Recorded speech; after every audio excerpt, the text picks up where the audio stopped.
कलेजको रुममा चाहिँ पुगिसकेका छौँ। जाँदैछौँ हामी चाहिँ। हेलो एन्ड नमस्ते, it's Shivani Mishra, I am a law student. साथीहरू, आजको भिडियो चाहिँ एकदम राम्रो हुनेवाला छ र म आशा गर्छु हजुरहरूले मेरो भिडियो चाहिँ एकदम लास्टसम्म हेरिदिनुहुन्छ होला, लाइक कमेन्ट गरिदिनुहुन्छ भनेर।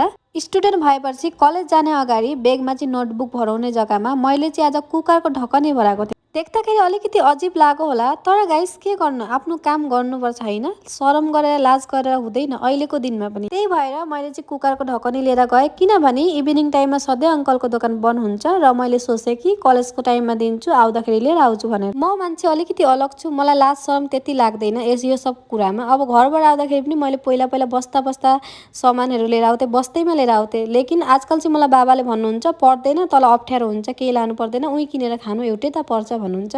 त्यस्तै हो गाइस, सबै मान्छे अलग अलग हुन्छ होइन। म चाहिँ कलेज पुगेर यहाँ भाइबा दिएको बादमा चिया खानुको लागि बस्यौँ म र साथी घाममा।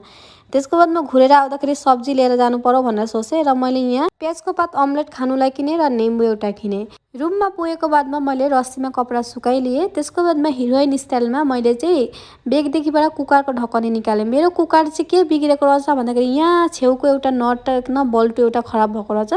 त्यसको बादमा मैले आउँदाखेरि एउटा अमुल कुल लिएर आएको थिएँ। खान्छु आज चाहिँ, सर्दी लाग्यो पनि भोलिबाट खान्न भनेर। त्यो खाएको बादमा मैले यहाँनिर एउटा मौसमी टेङ्गा खाएँ र त्यसको बादमा साथीले मलाई फोन गरे कि भात खाइ शिवानी भन्दै। मैले भने खाएको छैन त भनेर, आइज मेरो रुममा बनाएर खानुपर्छ भने। त्यही लागि मैले कुकर लिएर चाहिँ दौडिँदै गएँ। अनि हेरेको त उसले आलु काटेकी रहेछ। त्यसको बादमा साग पनि पकाकी रहेछ। साग चाहिँ यति माने सबै फ्याँकिन्छ के, पात जति खाने सबै फ्याँकिन्छ, अलिकति मात्रै राखेकी रहेछ। हेर्नु न गाइस। अनि यहाँ फाइनली भात पनि पाकिसकेको त हामी दुईजना बसेर भात खायौँ। बेलुका भएको त, बेलुका चाहिँ हामी आज एउटा जग्गामा जानेवाला छौँ नि त, हजुरहरूले देखिसक्नु होला कहाँ भन्दाखेरि। त्यही गाइस, हामी यहाँ अटोमा बस्यौँ। अटोमा बसेको बादमा हामी एकदम बेलुकाको नजारा हेर्दै हेर्दै गयौँ कि। यहाँ हेर्नु न, थाना चारले कस्तो राम्रो लाग्छ नि बेलुका Dibrugarh.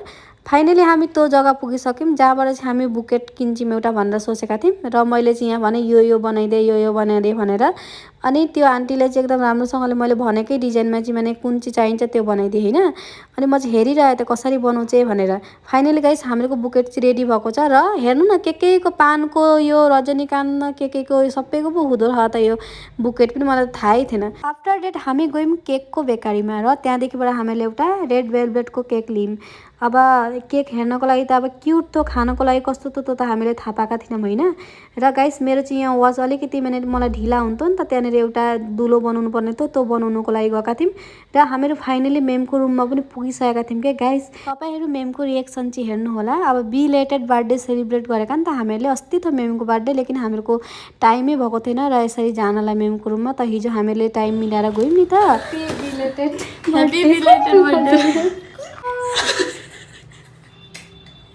Happy birthday to you.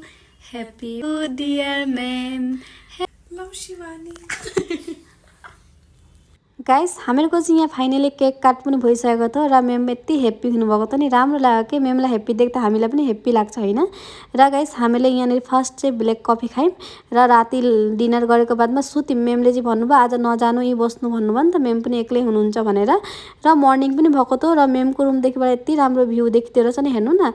र गाइस, यहाँ हेर्न सक्नुहुन्छ मेरो एकदम माने रियल स्किन चाहिँ यही हो है गाइस। अब हजुरहरू भन्नुहुन्छ नि कस्ती के भनेर, यस्तै छु, अब के गर्नु होइन। गाइस, हामी चाहिँ रुमको लागि भनेर निक्लिसकेका थियौँ र साथीले भन्दै थियो कि मर्निङमै चाहिँ केही नलगाइकन भिडियो नगर न भन्दै थियो। मैले भने केही हुँदैन कि, हामी यस्तै राम्रा छौँ भनेर।